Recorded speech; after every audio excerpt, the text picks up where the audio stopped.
Navigation is super important when it comes to search engines, right? And so that's what we're going to talk about in context with the Google Starter Guide for Search Engine Optimization.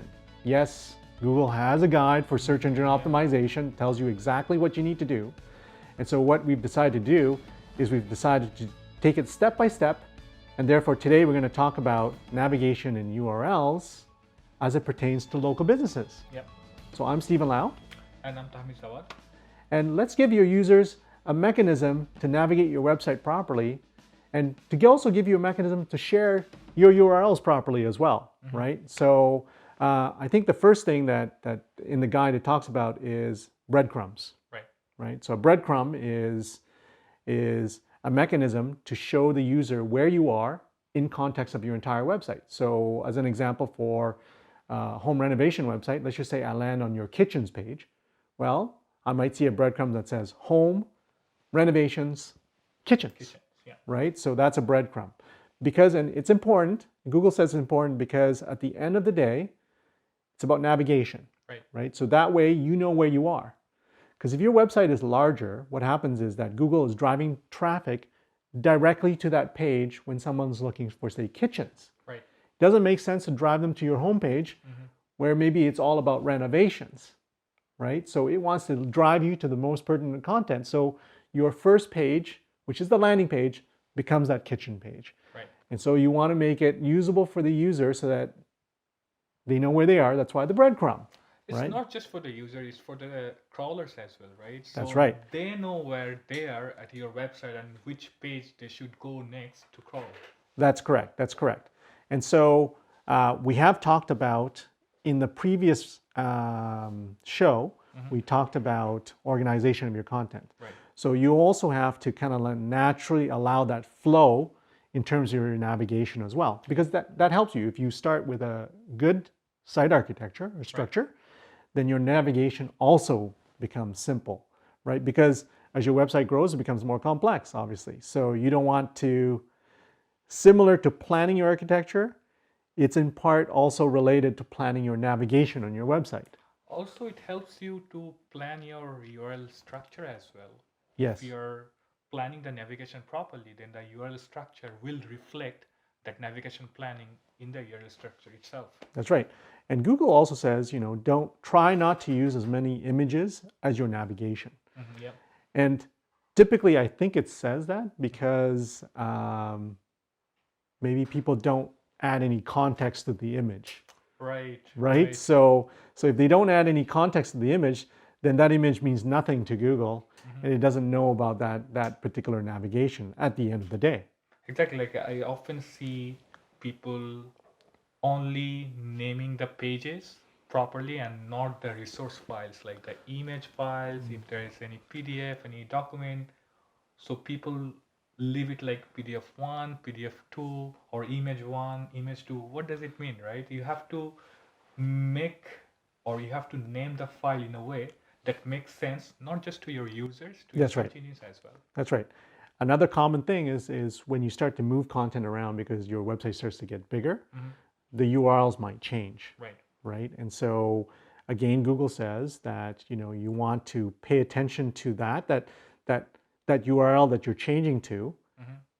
You're going to get some maybe broken links. Maybe someone's bookmarked that page because you're changing the URL, right? That's actually a very important point, and I see this as a common mistake made by the website owners.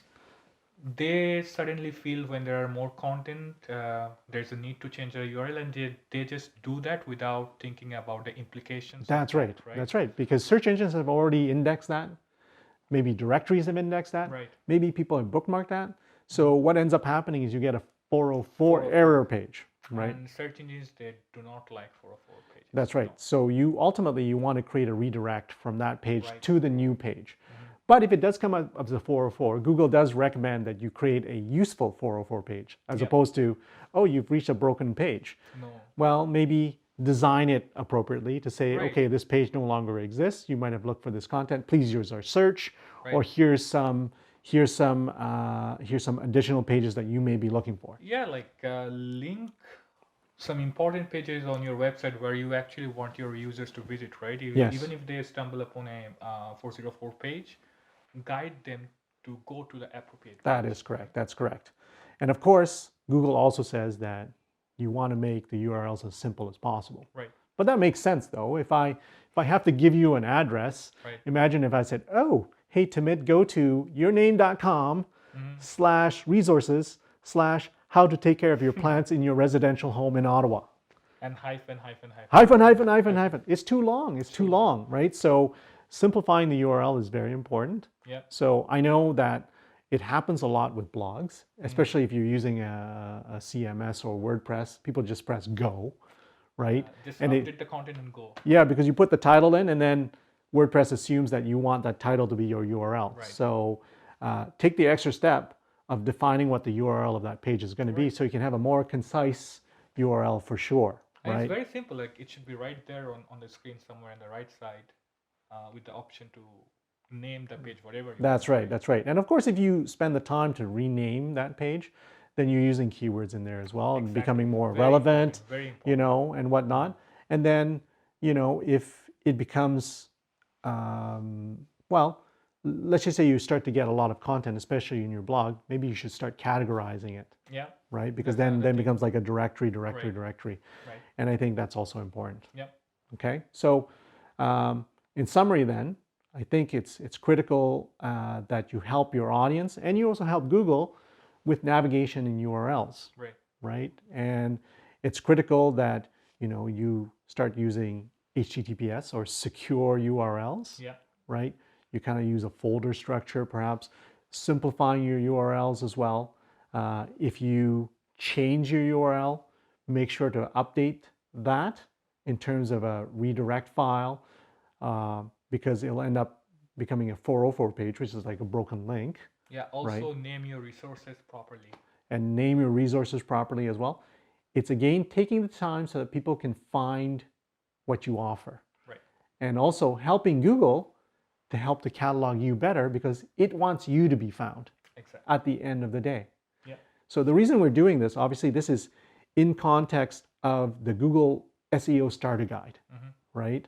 And so we're giving the perspective of what you need to do from a local business perspective. Right. Of course, today it's all about navigation. So if you have any questions about navigations or URL and whatnot, please feel free to drop us a line, right? And of course, if you have a comment on the show or you have something to add, please add it below. We definitely want to hear from you, right? And of course, if you don't want to reach out to us as well, our information is located below too. So I'm Stephen Lau, signing off. If you like this video, please share, like, and subscribe to our channel.